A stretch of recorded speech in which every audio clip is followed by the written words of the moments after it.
RK software solutions. Golden coating card ಮೇಲೆ ಕಪ್ಪು ಬಣ್ಣದಲ್ಲಿ ಮಿನುಗ್ತಿದ್ದ ಅಕ್ಷರಗಳು ಕೂಡ ಅವಳಲ್ಲಿ ಭೀತಿಯನ್ನು ಹುಟ್ಟಿಸಿದ್ವು. ಕಂಪನಿ ವಿಳಾಸ, ರಿಸೆಪ್ಷನ್ ನಂಬರ್ ಇರೋ ಆ ಕಾರ್ಡ್ ನೋಡ್ತಿದ್ರೆ ಕೈಗಳು ನಡಕ್ತಿವೆ ಮತ್ತು ಅದನ್ನು ಬ್ಯಾಗ್ ಒಳಗೆ ಇಟ್ಕೊಂಡು ಹೆಚ್ಚು ಹೊತ್ತು ಅದನ್ನು ಹಿಡಿದುಕೊಳ್ಳಲು ಕೂಡ ಅವಳಿಗೆ ಭಯ ಆಯಿತು. ಯಾರು ಆ ಬಾಸ್? ನನ್ನ ಯಾಕೆ ಬರ ಹೇಳಿದ್ದಾರೆ ಅಂದರೆ ನಾನು ಅವ್ರಿಗೆ ಗೊತ್ತಾ? ಆದರೆ ಅವ್ರು ಯಾರಂತ ನನಗೆ ತಿಳಿದಿಲ್ವಲ್ಲ, ಮತ್ತ್ಯಾಕೆ ನನ್ನ ಹತ್ರ ಅವ್ರ ಕೆಲಸ ಅಂತ ಆಲೋಚನೆಗಳಲ್ಲಿ ಮುಳುಗಿದ್ದ ಅನ್ವಿಕಾಳಿಗೆ ಸಹೋದ್ಯೋಗಿಯೊಬ್ಬಳು ಬ್ರೇಕ್ ಟೈಮ್ ಆಗ್ತಿದೆಪ್ಪ, ಕಾಫಿ ಕುಡಿದು ಬರೋಣ ಅಂತ ಕರೆದಾಗ ಎಚ್ಚರವಾಯಿತು. ಹೌದು ಅನ್ವಿಕಾ, ಕೆಳಗಿನ ರಿಸೆಪ್ಷನ್ ಹುಡುಗಿ ಹೇಳ್ತಿದ್ಲು. ಆರ್.ಕೆ ಕಂಪನಿಯ ಮ್ಯಾನೇಜರ್ ಇಲ್ಲಿಗೆ ಬಂದಿದ್ರಂತೆ, ನಿನ್ನ ಜೊತೆ ಮಾತನಾಡಿದ್ರಂತೆ, ನಿಜಾನಾ ಅಂತ ಅವಳು ಕೇಳಿದಾಗ ಹೌದೆಂಬಂತೆ ತಲೆಯಾಡಿಸಿದ್ಲು. ಕಾಫಿ ಹಿಡಿದು ಟೇಬಲ್ ಮೇಲೆ ಕೂತ್ಕೊಳ್ತಾ ಯಾಕೆ ಬಂದಿದ್ರು ಅಂತ ಕುತೂಹಲದಿಂದ ಕೇಳಿದ್ಲು ಆ ಹುಡುಗಿ. ಏನೋ ತಿಳಿಯದು, ತಮ್ಮ ಕಾರ್ಡ್ ಕೊಟ್ಟು ನಾಳೆ ಆಫೀಸಿಗೆ ಬರೋದಕ್ಕೆ ಹೇಳಿದರು ಅಂತ ಸರಳವಾಗಿ ಉತ್ತರಿಸಿದ್ಲು ಅನ್ವಿಕಾ. ನಿಜವಾ ಅಂದಾಗ ಹೌದು ಅಂದ್ಲು. ನಿನಗೆ ಯಾರಂತ ಅವ್ರಿಗೆ ಗೊತ್ತಾ ಅಥವಾ ಅವ್ರು ನಿನಗೆ ಗೊತ್ತಾ? ಈ ಹಿಂದೆ ಪರಿಚಯ ಇತ್ತಾ ಅಂತ ಕೇಳಿದಾಗ ಇಲ್ಲವೆಂದು ಅಡ್ಡಲಾಗಿ ತಲೆಯಾಡಿಸಿದ್ಲು. ಅವರು ಹೇಗಿರ್ತಾರಂತ ನೋಡಿದೀಯಾ? ಇಲ್ಲ, ಆದರೆ ನಾನು ನೋಡಿದ್ದೀನಿ ಅಂದ ಆ ಹುಡುಗಿ ಮಾತು ಕೇಳಿ. ನೋಡಿದೀಯಾ? ಯಾರವರು? ಅವ್ರ ಡೀಟೇಲ್ಸ್ ಏನು ಅಂತ ಕೇಳಿದ್ಲು ಅನ್ವಿಕಾ. ಗೂಗಲ್ನಲ್ಲಿ ಸರ್ಚ್ ಮಾಡಿದೆ, ಈಗೋ ಆ ಫೋಟೋ ಬಂದಿದೆ ಅಂತ ಫೋಟೋ ತೆಗೆದು ತೋರಿಸಿದ್ಲು. ಎತ್ತರವಾದ ಅವನ ರೂಪ ನೋಡ್ತಿದ್ದ ಅನ್ವಿಕಾಳ ಕಣ್ಣುಗಳಲ್ಲಿ ಬೆವರು. ಕೈಯಲ್ಲಿದ್ದ ಕಪ್ ಸಣ್ಣದಾಗಿ ನಡಕ್ತಿತ್ತು. ರಾಯಲ್ ಬ್ಲೂ ಬಣ್ಣದಲ್ಲಿ ಸೂಟ್ನಲ್ಲಿ 6 ಅಡಿ ಎತ್ತರದೊಂದಿಗೆ ಕೇವಲ ಅರ್ಧ ಮುಖ ಮಾತ್ರ ಕಾಣಿಸ್ತಿದ್ದ ಆ ಕ್ಯಾಂಡಿಡ್ ಫೋಟೋವನ್ನು ನೋಡ್ತಾ ಇವರೇನಾ ಬಾಸ್ ಅಂದ್ಲು. ಇವರು ಹೆಚ್ಚಾಗಿ ಸಾರ್ವಜನಿಕವಾಗಿ ಕಾಣಿಸ್ಕೊಳ್ತಿಲ್ಲ, ಹಾಗಾಗಿ ಹೆಚ್ಚು ಫೋಟೋಗಳಿಲ್ಲ. ಯಾವುದೋ ಮೀಟಿಂಗ್ನಲ್ಲಿ ಮೀಡಿಯಾದವರು ತೆಗೆದ ಫೋಟೋ ಇದು ಅಂತ 2 ವರ್ಷಗಳ ಹಿಂದಿನದು ಅನಿಸುತ್ತೆ ಅಂತ ತೋರಿಸಿದ್ಲು. ಆ ಕಂಪ್ನಿಗೆ ಇವರೇನಾ ಬಾಸ್ ಅಂತ ಕೇಳಿದ್ಲು ಅನ್ವಿಕಾ. ಆರ್.ಕೆ ಎನ್ನುವುದು ಅವರ ತಾತನ ಹೆಸರು. ರಾಧಾಕೃಷ್ಣ ಅವರೇ ಕಂಪನಿಯನ್ನು ಸ್ಥಾಪಿಸಿದ್ದು. ಆ ಕಂಪನಿಯನ್ನು ಅವರ ತಂದೆ ಚಂದ್ರಮೌಳಿ ಅವರು ಅಂತರ ಇವರು ವಹಿಸ್ಕೊಂಡ್ರು. ಇನ್ನು ಅವರ ಫ್ಯಾಮಿಲಿ ಡೀಟೇಲ್ಸ್ ಕೂಡ ಇವೆ ಹೇಳಲೆ ಅಂದಾಗ ಬೇಡ, ಅವೆಲ್ಲವೂ ಬೇಡ ಅಂದ್ಲು ಅನ್ವಿಕಾ. ಅಂಥ ದೊಡ್ಡ ಮನುಷ್ಯನಿಗೆ ನಿನ್ನ ಜೊತೆ ಏನು ಕೆಲಸ ಅಂತ ಮತ್ತೊಮ್ಮೆ ಅನುಮಾನದಿಂದ ಚುಚ್ಚಿ ಕೇಳಿದ್ಲು ಆ ಹುಡುಗಿ. ಅದು ತಿಳಿಯದೇ ಅಲ್ವಾ ನಾನು ತಲೆ ಕೆಡಿಸ್ಕೊಳ್ತಿರೋದು ಅಂದ ಅನ್ವಿಕಾಳ ಮಾತಿಗೆ ಏನೋ ಹೊಳೆದು. ಒಂದು ವೇಳೆ ನಿನ್ನ ಹತ್ರ ಯಾವುದಾದ್ರೂ ಅಗ್ರಿಮೆಂಟ್ ಮಾಡ್ಕೊಳ್ತಾರಾ ಹೇಗೆ ಅಂದ್ಲು. ಅಗ್ರಿಮೆಂಟ್ ಯಾಕೆ ಅಂತ ಅರ್ಥವಾಗದೆ ಕೇಳಿದ್ಲು ಅನ್ವಿಕಾ. ಓಹೋ, ನೀನು ತುಂಬ ಹಿಂದೆ ಇದೆಯಾ ಅನ್ವಿಕಾ. ನೀನು Korean drama, Italian web series ನೋಡಿಲ್ವೇ? ಎಷ್ಟೋ ಸಿನಿಮಾಗಳಲ್ಲಿ ಹೀಗೆ ಇರುತ್ತೆ. ಒಬ್ಬ ಹುಡುಗಿಯನ್ನು ಕಂಪನಿಯ CEO ಕರೆತಂದು ತನಗೇನಾದರೂ ಅಗತ್ಯ ಇದ್ದರೆ ಒಂದು ಅಗ್ರಿಮೆಂಟ್ ಮಾಡಿಸಿ ಸಹಿ ಹಾಕಿಸ್ಕೊಳ್ತಾರೆ. ನಂತರ ಮೆಲ್ಲಗೆ ಅವಳಿಂದ ಎಲ್ಲ ಕೆಲಸ ಮಾಡಿಸ್ಕೊಂಡು ಆಮೇಲೆ ಇಷ್ಟ ಆದರೆ ಮದುವೆ ಕೂಡ ಆಗ್ತಾರೆ ಅಂದಾಗ ಶಟಾಪ್, ಸಿನಿಮಾ ಹುಚ್ಚನ ಬದಿಗಿಡು ಅಂತ ಕೋಪದಿಂದ ಹೇಳಿದ್ಲು ಅನ್ವಿಕಾ. ಅವಳು ನಗ್ತಾ ಸುಮ್ಮನೆ ತಮಾಷೆಗೆ ಹೇಳಿದೆ ಅಷ್ಟೇ ಅಂದ್ಲು. ಸಿನಿಮಾಗಳವರೆಗೆ ಓಕೆ, ಆದರೆ ನಿಜ ಜೀವನದಲ್ಲಿ ಅದೆಲ್ಲ ನಡೆಯೋದಿಲ್ವಲ್ಲ. ನಡೀಲಿ ಬಿಡಲಿ, ನನಗೆ ಅನಾವಶ್ಯಕ. ನಾನು ಮಾತ್ರ ಯಾರಿಗೂ ಕೆಲಸದವಳಾಗಿ ಹೋಗೋದಕ್ಕೆ ಸಾಧ್ಯ ಇಲ್ಲ, ಹೋಗೋ ಆಸೆಯೂ ಇಲ್ಲ ಅಂತ ಹೇಳಿ ಕಾಫಿ ಮುಗಿಸಿ ಹೊರಟು ಹೋದ್ಲು. ಆ ರಾತ್ರಿ ನಿದ್ರಿಸುವಾಗ ತನ್ನ ಸಹೋದ್ಯೋಗಿ ಹೇಳಿದ ಮಾತುಗಳೇ ನೆನಪಾದವು. ಒಂದು ವೇಳೆ ಅವಳು ಹೇಳಿದಂಥವ್ರಿಗೇನಾದರೂ ಅಗತ್ಯ ಬಿದ್ದಿದೆಯೇ ನನ್ನಂಥ ಹುಡುಗಿಯಿಂದ? ಅದಕ್ಕಾಗಿ ಕರೀತಿದ್ದಾರಾ? ಆದರೆ ನಾನೇನು ಮಾಡೋದಕ್ಕೆ ಸಾಧ್ಯ? ಏನೋ ನನಗೆ ಭಯ ಆಗ್ತಿದೆ. ಯಾವುದೋ ದೊಡ್ಡ ಉರುಳು ನನ್ನ ಕುತ್ತಿಗೆಗೆ ಬಿಗಿದಂತಿದೆ ಅನ್ನಿಸ್ತಿದೆ ಎಂದು ಆ ರಾತ್ರಿ ನಿದ್ರೆಯನ್ನು ಅಸಮಾಧಾನದಿಂದ ಮುಗಿಸಿದ್ಲು. ಬೆಳಿಗ್ಗೆ ಫೋನ್ ರಿಂಗ್ ಆಗ್ತಿರುವಾಗ ಲಿಫ್ಟ್ ಮಾಡಿದ್ಲು. ಅನ್ವಿಕಾ, ನಾನು ಮೋಹನ್, ಹೋಗ್ತಿದ್ಯಾ ಅಲ್ವಾ ಅಂತ ಮತ್ತೊಮ್ಮೆ ಕೇಳ್ದ. ಇವನಿಗೆ ಯಾಕೆಷ್ಟು ಕುತೂಹಲ ಅಂದ್ಕೊಳ್ತಾ ಹಾಂ ಸರ್ ಹೋಗ್ತಿದ್ದೀನಿ ಅಂದ್ಲು. ಸರಿ, ಹೋಗಿ ಬಂದಮೇಲೆ ಏನಾಯಿತು ಅಂತ ಮಾಹಿತಿ ನೀಡು, ಸರಿನಾ ಅಂದ. ಹಾಂ ಸರ್ ಅಂತ ಫೋನ್ ಕಟ್ ಮಾಡಿದ್ಲು. ಎದ್ದು ಎಂದಿನಂತೆ ತನ್ನ ಕೆಲಸಗಳನ್ನೆಲ್ಲ ಮುಗಿಸಿ ರೆಡಿಯಾಗಿ ಗಿಡಗಳಿಗೆ ನೀರು ಹಾಕಿ 2 ದೋಸೆ ತಿಂದು ಹ್ಯಾಂಡ್ ಬ್ಯಾಗ್ ತೆಗೆದುಕೊಂಡು ಒಂದು ನೀರಿನ ಬಾಟಲ್ ಇಟ್ಕೊಂಡು ಬಾಗಿಲು ಲಾಕ್ ಮಾಡಿ ಕೆಳಗೆ ಬರೋ ಅಷ್ಟರಲ್ಲಿ ಫೋನ್ ಬಂತು.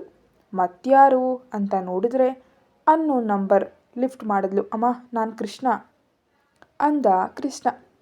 ಎಲ್ಲಿದ್ದೀರಾ ಅಂತ ಕೇಳ್ತಾ ಕೆಳಗೆ ಬಂದ್ಲು. ನೀನು ಹೇಳ್ದಂತೆ ನಿಮ್ಮ ಬೀದಿಯ ಕೊನೆಯ ಬಸ್ ಸ್ಟಾಪ್ನಲ್ಲಿ ಕಾರ್ ಸಮೇತ ಇದ್ದೀನಮ್ಮ ಅಂದ. ಸರಿ, ಬರ್ತಿದ್ದೀನಿ ಅಂತ ಹೊರಟ್ಲು. ಅನ್ವಿಕಾ ಬರೋದನ್ನು ಕಂಡು ಕೃಷ್ಣನಿಗೆ ದೊಡ್ಡ ಸಮಾಧಾನ ಆಯಿತು. ಬಾಗಿಲು ತೆರೆದು ಕೂತ್ಕೋ ಅಮ್ಮ ಅಂದ. ಮೊದಲ ಬಾರಿ ಕಾರ್ ಹತ್ತುವುದೇ ಅವಳಿಗೆ ದೊಡ್ಡ ವಿಷಯ. ಅಂಥದ್ರಲ್ಲಿ ಇಷ್ಟು ಬೆಲೆ ಬಾಳುವ ಕಾರನ್ನು ನೋಡ್ತಿದ್ರೆ ಒಂದು ಕಡೆ ಭಯ, ಇನ್ನೊಂದು ಕಡೆ ಇಷ್ಟವಾದ ಕಾರನ್ನು ಇಷ್ಟು ಹತ್ತಿರದಿಂದ ನೋಡ್ತೇನಾ ಅಂದ್ಕೊಂಡವಳು ಈಗ ಅದರೊಳಗೆ ಕೂತಿರೋದು ಆಶ್ಚರ್ಯ ತಂದಿತ್ತು. ಎಷ್ಟು ಹೊಳೀತಿದೆ, ಎಷ್ಟು ಮುದ್ದಾಗಿದೆ ಅಂದ್ಕೊಂಡ್ಳು. ಅಂದರೆ ನಮ್ಮ ಅನ್ವಿಕಾ ಇಂಥವುಗಳನ್ನು ಬಾಲ್ಯದಲ್ಲಿ ಆಟದ ಸಾಮಾನುಗಳಾಗಿ ನೋಡಿ ಇಷ್ಟಪಟ್ಟಿದ್ಲು. ಇಂದಿಗೂ ಆ ಇಷ್ಟ ಹಾಗೆಯೇ ಇದೆ.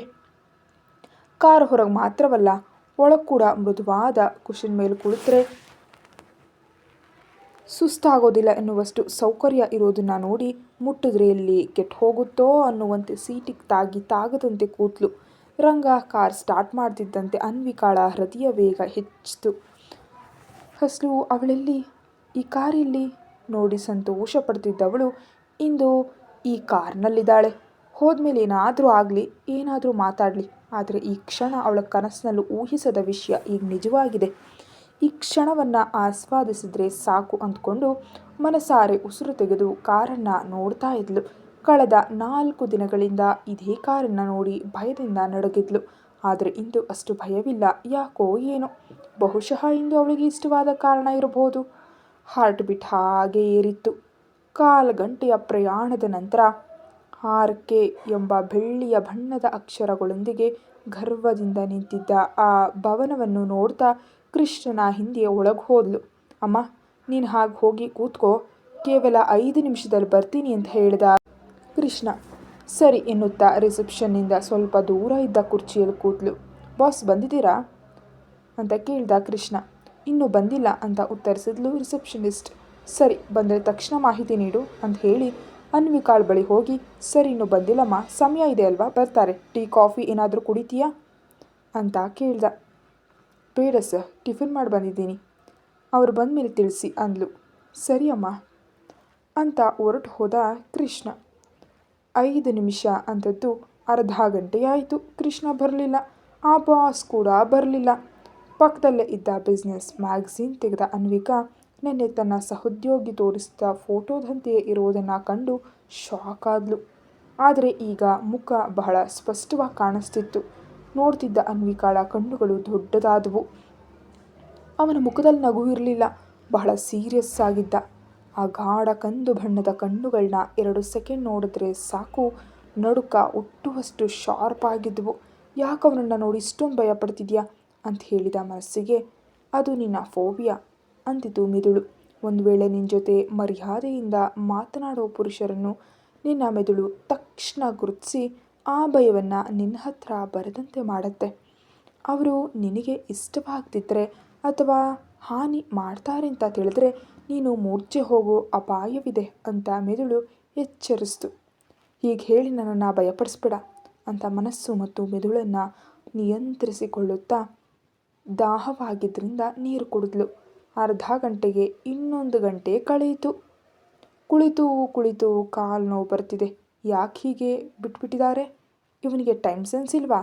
9ಕ್ಕೆ ಬರೋದಕ್ಕೆ ಹೇಳಿ 10:15 ಆದರೂ ಸುಳಿವೇ ಇಲ್ಲ ಅಂದ್ಕೊಳ್ತಾ ಗಡಿಯಾರವನ್ನು ನೋಡಿದ್ಲು. ಕೃಷ್ಣನ ಪತ್ತೆಯೂ ಇಲ್ಲ. ನೇರವಾಗಿ ರಿಸೆಪ್ಷನ್ ಬಳಿ ಹೋಗಿ, ನಿಮ್ಮ ಬಾಸ್ ಮಾತನಾಡಬೇಕಂತ ಕರೆದಿದ್ರು, ಇಲ್ಲಿವರೆಗೆ ಬಂದಿಲ್ವಲ್ಲ ಅಂದ್ಲು. ಸರ್, ಇನ್ನೂ ಬಂದಿಲ್ಲ ಮೇಡಮ್, ಬರ್ತಾರೆ, ಸ್ವಲ್ಪ ವೆಯ್ಟ್ ಮಾಡಿ. ಈಗಾಗಲೇ 1:15 ಗಂಟೆ ಆಯಿತು, ಇನ್ನೂ ಎಷ್ಟು ಹೊತ್ತು?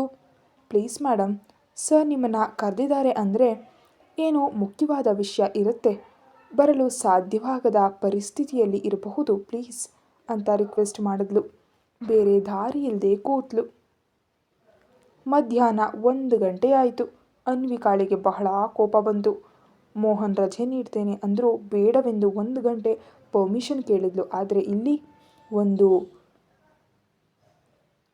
ಅರ್ಧ ದಿನವೇ ಕಳೀತು. ಬೆಳಗ್ಗೆ ಬಂದು ಕೃಷ್ಣ ನಂಬರ್ ಕರೆ ಮಾಡಿದ್ಲು. ರಿಂಗ್ ಆಗ್ತಿದೆ, ಆದರೆ ಲಿಫ್ಟ್ ಮಾಡ್ತಿಲ್ಲ. ತುಂಬ ಕಿರಿಕಿರಿ ಉಂಟಾಗಿ ಎದ್ದು ಹೋಗೋಣ ಅನ್ನೋಷ್ಟರಲ್ಲಿ ರಿಸೆಪ್ಷನಿಸ್ಟ್ ಬಿಗಿಯಾಗಿ ನಿಂತಿರೋದನ್ನು ಕಂಡು ಅವಳು ಎದ್ದು ನಿಂತು ಆ ಕಡೆ ನೋಡಿದ್ಲು. ಗ್ಲಾಸ್ ಡೋರ್ನಿಂದ 6 ಅಡಿ ಎತ್ತರದ ವ್ಯಕ್ತಿ ಕಪ್ಪು ಸೂಟ್ನಲ್ಲಿ ಫೋನಲ್ಲಿ ಮಾತಾಡ್ತಾ ಒಂದು ಕೈಯನ್ನು ಜೇಬ್ನಲ್ಲಿಟ್ಕೊಂಡು ಎದುರಿಗಿದ್ದ ಲಿಫ್ಟ್ ಒಳಗೆ ಹೊರಟು ಹೋದ. ಅವನು ಬೇರೆ ಯಾರೂ ಅಲ್ಲ, ಆಗಲೇ ಪುಸ್ತಕದಲ್ಲಿ ನೋಡಿದವನೇ. ಅನ್ವಿಕಾ ಪ್ರತಿಮೆಯಂತೆ ನಿಂತು ಹೋದ್ಲು. ಹಿಂದೆ ಕೃಷ್ಣ ಓಡ್ತಿದ್ದ, ಆದರೆ ಅಷ್ಟರಲ್ಲಿ ಲಿಫ್ಟ್ ಹೊರಟು ಹೋಗಿತ್ತು. ಅವನು ಗಬಗಬನೆ ಮೆಟ್ಟಲು ಹತ್ತದ. ಅನ್ವಿಕಾಳಿಗೆ ಮರುಕವಾಯಿತು. ಅಂಥ ದೊಡ್ಡ ಮನುಷ್ಯನನ್ನು ಕೂಡ ಇವನು ಓಡುವಂತೆ ಮಾಡ್ತಿದ್ದಾನೆ ಅಂದ್ಕೊಂಡು, ಸರಿ ಬಂದಿದ್ದಾರಲ್ವಾ ಕರಿಬೋದು, ಮಾತನಾಡೋಟ್ಟು ಹೋದರೆ ಇನ್ನು ಇಲ್ಲಿಗೆ ಬರೋ ಅಗತ್ಯ ಇಲ್ಲ ಅಂತ ಮತ್ತೆ ಕೂತ್ಲು. 1 ಗಂಟೆ ಕಳೀತು. ಹಸುವಾಗ್ತಿದೆ. ಬೆಳಿಗ್ಗೆ ಯಾವಾಗಲೋ ತಿಂದ ದೋಸೆ ಅರಗು ಹೋಗಿದೆ. ಯಾವುದೇ ಕೆಲಸ ಮಾಡದಿದ್ದರೆ ಹಸಿವು ಹೆಚ್ಚಾಗುತ್ತೆ. ಕೆಲಸದಲ್ಲಿದ್ದರೆ ನಿಜಕ್ಕೂ ನೆನಪೇ ಇರೋದಿಲ್ಲ. ಬಂದ್ರಲ್ವಾ ಇನ್ನೇನು ಅಂದ್ಕೊಳ್ತಾ ಹತಾಶೆಯಿಂದ ಕೃಷ್ಣನಿಗೆ ಕರೆ ಮಾಡಿದ್ಲು. ಲಿಫ್ಟ್ ಮಾಡಲಿಲ್ಲ. ಬಹುಶಃ ಮಾತನಾಡ್ತಿದ್ದಾರೇನೋ ಅಂದ್ಕೊಂಡು ಇನ್ನೂ ಸ್ವಲ್ಪ ಹೊತ್ತು ಕಾದ್ಲು. ಆದರೆ ಈಗ ಅವಳ ತಾಳ್ಮೆ ಮೀರಿದೆ. ಅವಳೇನು ಸುಮ್ಮನೆ ಇಲ್ವಲ್ಲ ಇಲ್ಲಿ, ಇವರಿಗಾಗಿ ಕಾಯ್ತಾ ಕೂತ್ಕೊಳ್ಳೋಕ್ಕೆ. ಅದಕ್ಕೆ ಬ್ಯಾಗ್ ಹೆಗಲಿಗೆ ಹಾಕ್ಕೊಂಡು ನೇರವಾಗಿ ಹೊರಬಂದ್ಲು. ಏನೋ ಕೆಲಸದಲ್ಲಿದ್ದ ರಿಸೆಪ್ಷನಿಸ್ಟ್ ಆ ಕಡೆ ನೋಡಿದಾಗ ಅಲ್ಲಿ ಅನ್ವಿಕಾ ಇರಲಿಲ್ಲ. ಅಯ್ಯೋ, ಈ ಹುಡುಗಿ ಎಲ್ಲಿ ಹೋದ್ಲು, ಹೊರಟು ಹೋದ್ಲೆ. ಗಬಗಬನೆ ಹೊರಗೆ ಬಂದು ನೋಡೋ ಅಷ್ಟರಲ್ಲಿ ಆಟೋದಲ್ಲಿ ಹೋಗ್ತಾ ಕಾಣ್ತು. ಮೈ ಗಾಡ್, ಈ ವಿಷಯ ಸರಿಗೆ ತಿಳಿದ್ರೆ ಮುಗೀತು ಅಂದ ತಕ್ಷಣ ಕೃಷ್ಣನಿಗೆ ಕರೆ ಮಾಡಿದ್ಲು. ಲಿಫ್ಟ್ ಮಾಡಿದ ಕೃಷ್ಣ, ಏನಮ್ಮ ಅಂದ. ನೀವು ಕರೆತಂದ ಆ ಹುಡುಗಿ ಹೊರಟು ಹೋಗಿದ್ದಾಳೆ ಕೃಷ್ಣ ಅವರೇ ಅಂದ್ಲು. ಕೃಷ್ಣನ ಎದೆಯಲ್ಲಿ ಬಂಡೆ ಬಿದ್ದಂತಾಯಿತು.